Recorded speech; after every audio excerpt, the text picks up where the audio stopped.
오늘 함께 보신 본문으로 성전 그리고 율법, 성전 그리고 율법이라는 제목으로 잠시 말씀을 나누도록 하겠습니다. 남유다의 이제 제 16대 왕이 이제 요시야입니다. 요시야의 삶을 딱 두 단어로 정리하라 그러면 오늘 설교의 제목 성전 그리고 율법 이 두 단어이겠습니다. 요시야는 성전을 수리하고 정결케 하고 한마디로 이 성전을 회복시키는, 그리고 두 번째가 바로 율법인데 요시야의 삶은 율법을 회복시키는 삶, 이렇게 정리를 할 수가 있습니다. 그래서 오늘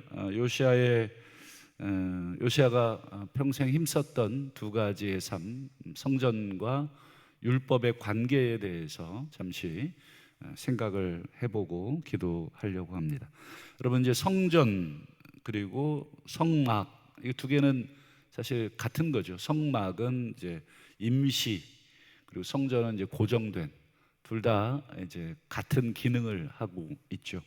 그래서 먼저 우리 출애굽기 29장 한번 볼까요? 29장 42절 43절을 보면 이제 성막에 대한, 이제 성전의 원형인데 이 성막에 대해서 하나님이 하신 말씀이죠.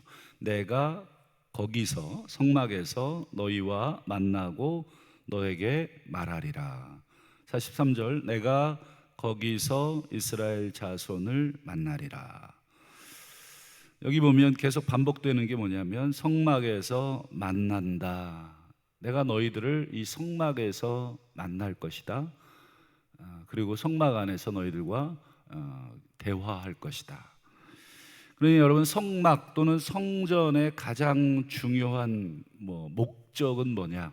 바로 하나님이 인간을 만나는 곳, 또 뒤집어 말하면 인간이 하나님을 만나는 곳, 또 상호적으로 말하자면 하나님과 인간이 서로 만나는 곳. 이게 정확한 성전의 정의입니다. 성전을 어떻게 정의할 거냐? 우리가 이런 이제 건물로서의 이 예배당도 있고, 지금은 이제 건물로서의 성전은 없지만 어쨌든 이 성전이 새롭게 대치가 됐죠. 우리 몸이 성전이고 예수가 성전이고, 그래서 그걸 잘 생각해 보시면, 그래서 우리 안에 성령이 오신 이유도 거기에 있는 것입니다. 하나님의 영이 소위 이제 출애굽기에 보면 영이라고 되어 있지 않고 하나님의 영광이 성전에 가득했다, 이렇게 되어 있잖아요. 그러니까 하나님의 임재가 가득했다, 성령이 우리 안에 거하신다는 말은 우리와 함께 계속해서 만나고 싶다. 그래서 예수께서 이 땅에 오실 때 그 이름을 임마누엘이라 하리라. 하나님이 우리와 함께 하겠다는 그런 이 구약 시대 때부터 하나님이 계획하셨던 그 목적을 성취하시는. 그래서 요한계시록에 가면 성전이 없어요. 왜냐하면 하나님과 어린 양이 친히 성전이 되십니다. 그래서 성전이 아예 없어집니다.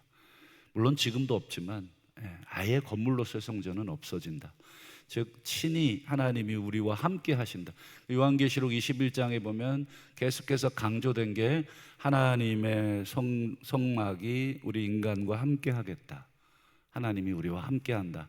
계속해서 이 마지막 21장, 22장이 그 내용입니다. 그러니까 성전의 가장 중요한 목적은 우리 인간과 하나님이 만나는 것. 우리 비유해 보면 신혼집이라고 보시면 되겠습니다. 신혼집. 우리가 신혼집을 비싸게 돈 주고 사놨는데 왜 사놨습니까? 그렇죠. 거기에서 부부가 함께 생활하고 함께 지내고 함께 거하기 위해서 비싼 돈을 들여서 집을 사는 거죠. 근데 남편이나 아내가 거기를 오지를 않으면 아무 의미가 없는 것입니다. 그래서 이 신혼집 이렇게 이해하시면 됩니다. 그러면 이제 더 중요한 게 있습니다. 우리가 신혼집이나 신혼집이 아니더라도 지금 살고 계신 집을 이제 함께 생각을 해보시면 우리가 밖에 외출했다가 집으로 들어가면 뭐 바로 씻지는 않는다 그래도 최소한 잠자기 전에 뭐부터 하냐면 뭐 몸을 씻거나 또는 옷을 갈아입겠죠. 막 밖에서 하루 종일 땀 흘리고 뭐 먼지 뒤집어 쓴 옷 그대로 뭐 침대에 눕고 또 그대로 일어나서 또 나가고 이러는 분은 뭐 있겠습니다만 거의 없겠죠. 그러니 일단은 최소한 뭐 샤워하기 전에 뭐 손이라도 먼저 들어오자마자 뭐 닦거나 아니면 몸을 씻거나 또는 옷을 이제 환복을 하시거나 그렇다면 우리가 거룩한 하나님의 집인 성전 또는 뭐 성전 안에 들어가 또는 하나님을 만나기 전에 뭘 해야 되겠습니까? 우리가 가족을 만나기 전에 뭐 옷을 갈아입거나 손을 씻거나 목욕을 하듯이 하나님을 만나기 전에 반드시 해야 될 게 있겠죠. 그건 우리의 더러움을 씻어내는 것입니다. 우리의 내면의 더러움 또는 외적인 더러움 포함해서 모든 더러움들을 씻어내는 거예요. 그래서 여러분 구약 성경에 보면 정결법이 그래서 중요한 겁니다. 종교적인 의식입니다. 단순히 위생적인 게 아니라 뭐 손을 씻어야 되고 뭐 어떻게 하고 굉장히 까다롭잖아요. 음식도 뭐 이건 먹고 이건 못 먹고 뭐 우리 입장에서는 뭐 다 먹어도 되지만 하나님이 그렇게 정하신 것입니다. 뭐 예를 들어서 우리 부모님들이 아이들 키우실 때 나갔다 들어오면 뭐 손 씻기 뭐 이렇게 해서 뭐 해야 될 일 숙제하기 뭐 이렇게 적어놓고 이렇게 점검하잖아요. 그거 안 하면 뭐 이렇게 부모님들이 뭐라고 안 하시나요? 뭐 보통은 이제 뭐 얘기하시죠. 그것처럼 여러분 하나님의 집에 들어가려면 하나님을 만나려면 제일 먼저 씻어야 된다. 우리를 정결하게 해야 된다. 그거에 대한 설명서가 바로 율법입니다. 율법. 성전은 하나님과 우리 인간이 만나는 장소, 율법은 그 하나님을 만나기 위해서 우리가 어떻게 해야 되는지를 설명해 주는 설명서입니다. 그래서 여러분 바울이 율법에 대해서 로마서 7장에서 뭐 자세히 설명을 하잖아요. 그 중에 한 구절만 보여드리면 로마서 7장 10절입니다. 계명 율법을 이렇게 설명합니다. 생명에 이르게 할 그 계명. 생명에 이르게 한다. 이게 무슨 뜻입니까? 생명이라는 단어 앞에 하나님이라는 단어를 집어넣으시면 됩니다.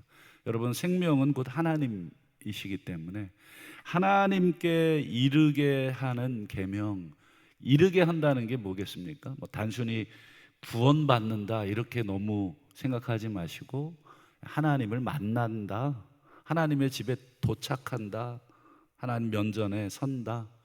이 율법의 규정을 가지고 이렇게 서야 돼. 내가 죄를 지었는데 하나님에게 도착하려면 뭐를 잡고 어떻게 하고 이런 세세한 규정들이 있는 것입니다. 여러분 뭐 요즘은 요즘은 대통령 만나면 뭐 총 들었는지 뭐 날카로운 거 있는지 보안 검색 정도만 통과하면 되고 신분 정도만 뭐 하면 되나요? 근데 예전에 왕을 만나려면 어떻게 합니까? 그 절차가 굉장히 복잡하죠. 그 왕을 만났을 때 절대 고개를 들지 말고 질문하지 말고 나갈 때는 뭐 뒤부터 나가고 또 뭐 어떻게 뭐 이게 전부 다 왕을 만나기 위한 그 규범들이죠. 그러니까 그렇게 해서 왕을 우리 인간 대 인간도 만나는데 우리가 하나님을 만나는 데 있어서 아무렇지도 않게 만날 수 있느냐? 그건 일단 불가능합니다. 하나님이 오케이 해도 하나님과 인간은 본질적으로 다르기 때문에 그래서 여러분 신의 산에서 하나님이 하신 말씀 중에 근데 가까이 오지 못하게 하라. 왜냐하면 이 하나님과 인간의 본질적인 더러움과 거룩함 사이의 그 큰 간격 때문에 하나님도 모르고 스스로 충동되면 인간은 그냥 죽을 수도 있기 때문에 하나님께서 인간을 보호하시기 위한 조치로서의 이런 규정들을 주신 것이죠. 한마디로 이 율법은 생명에 이르도록 하는 것입니다. 하나님께, 거룩하신 하나님께 어떻게 나아갈 수 있도록 하시는지, 이제 우리가 은혜로 예수 그리스도의 보혈로 나아갈 수 있게 됐다는 건 너무너무 소위 간단해진 거죠. 그러나 예수 그리스도의 보혈로 나아간다는 게 우리가 아무것도 안 해도 된다 이런 뜻은 아닙니다. 어쨌든 방식이 바뀌었다는 것은 확실하지만, 어쨌든 하나님 앞에 나아가려면 그걸 따라야 되는 규칙들이 있습니다. 그게 율법 또는 규례입니다. 자, 그렇다면 여러분, 성전을 수리한 요시야가 그 다음 해야 될 일이 뭐겠습니까? 건물, 하나님을 만나는 장소인 성전을 싹 수리했어요. 신혼집을 싹 청소했습니다. 그렇죠. 그 다음 해야 될 것은 당연히 율법을 가지고 들어오는 것입니다. 율법대로 행하는 것이죠. 그래서 요시야가 제일 먼저 행한 게 오늘 1절에 나와 있습니다. 1절을 한번 볼까요?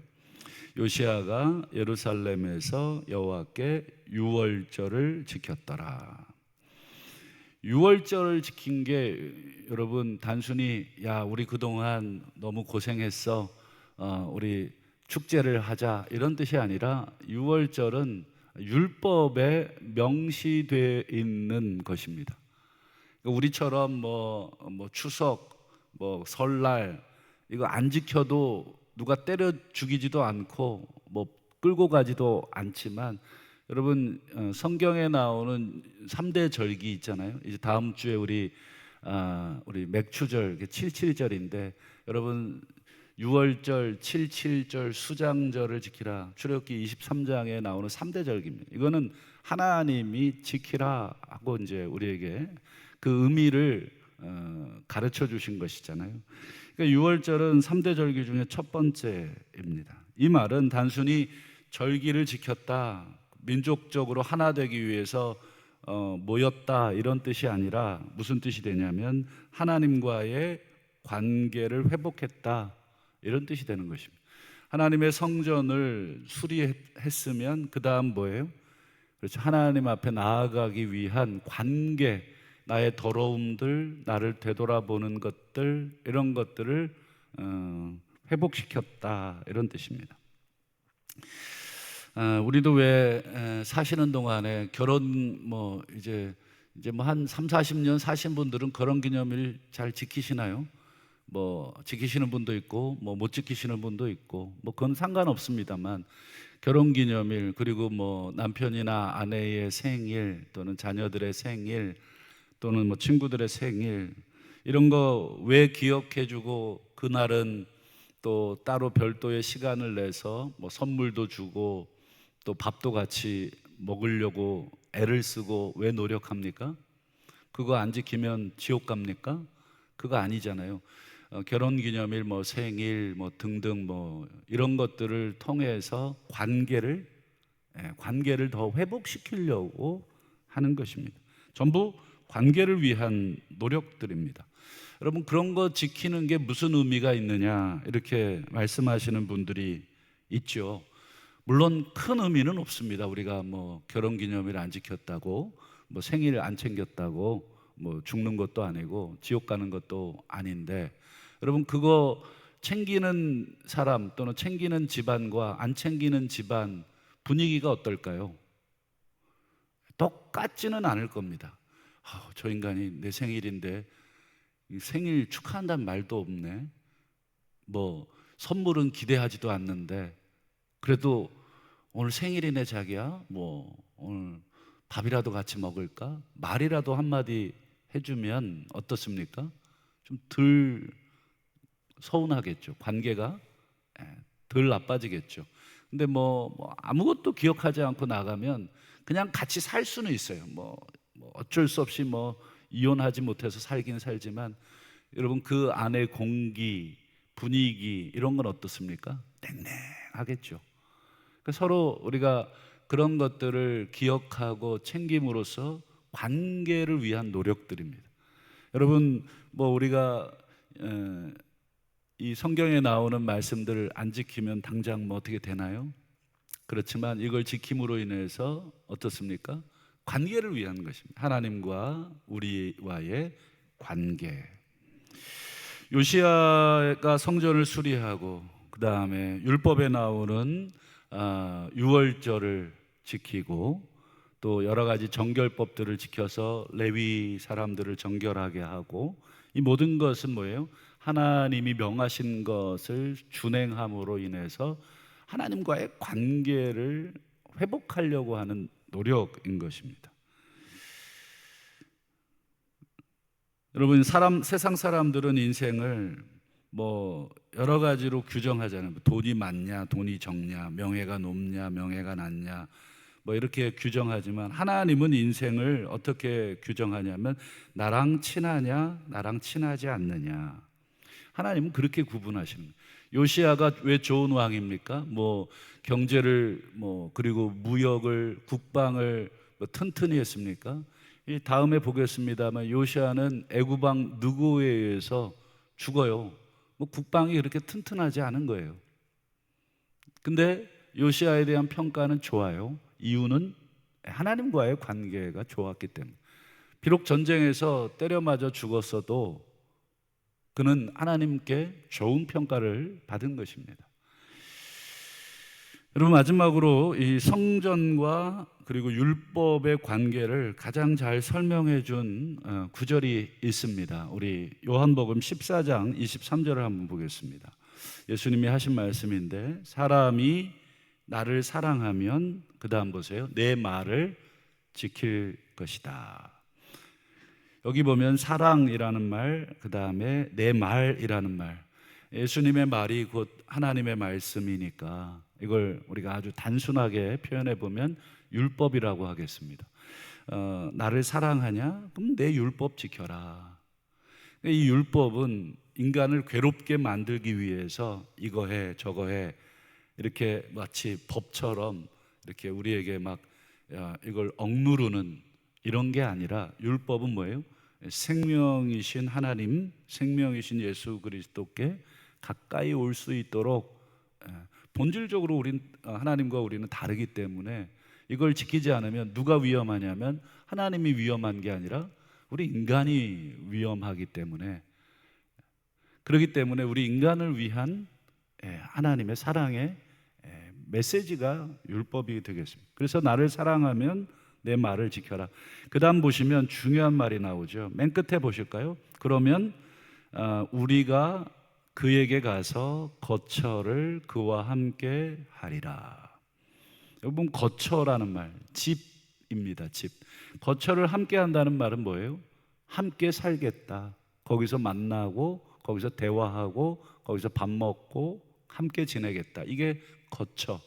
아까 우리 성전이 하나님을 만나고 거기서 대화하고 하나님을 예배하고 교제하는 곳, 여기 보면 거처라는 말이 그런 것입니다.